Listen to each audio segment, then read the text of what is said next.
Assalamu alaikum jama'a, barkanmu da warhaka kuma barkanmu da sake haɗuwa da ku a cikin wannan sabon bidiyon.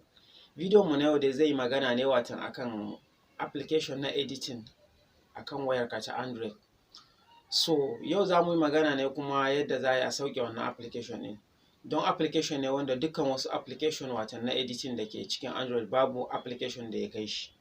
Kamun nan mu shige zuwa cikin bidiyon, zan so kada ka manta ka danna mana kalmar ta subscribe. Sannan ka danna mana alamar ƙararrawa domin samun sabbin shirye-shiryenmu a duk lokacin da muka ɗaura muku. Na gode.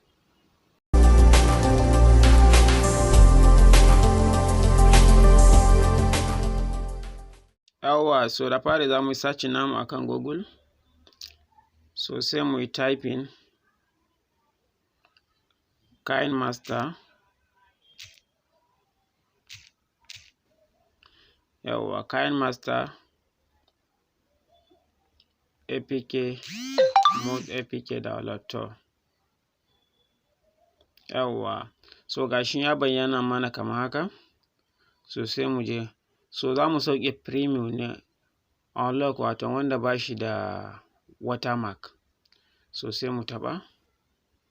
Yawwa, so ka gani wato ga iya megan da zai ci shine 85.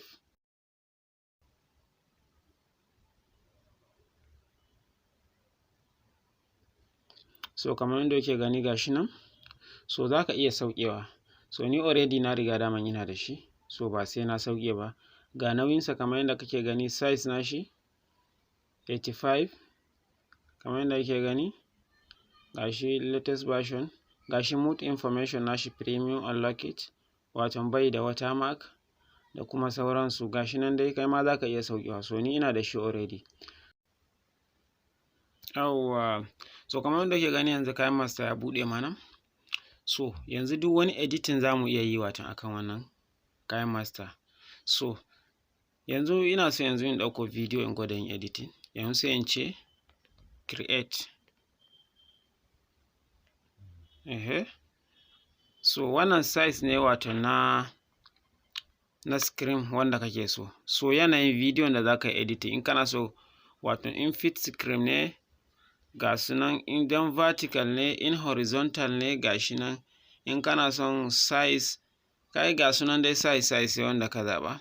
So mafi yawa an fi amfani wato da wannan horizontal ɗin da kuma vertical nan. So yanzu mu za mu yi amfani da horizontal.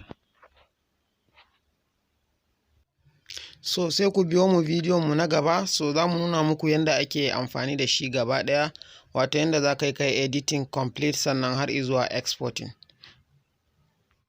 So in Allah yadda a bidiyon mu na gaba za mu yi bayanin yadda za ka yi kai editing akan wannan application ɗin.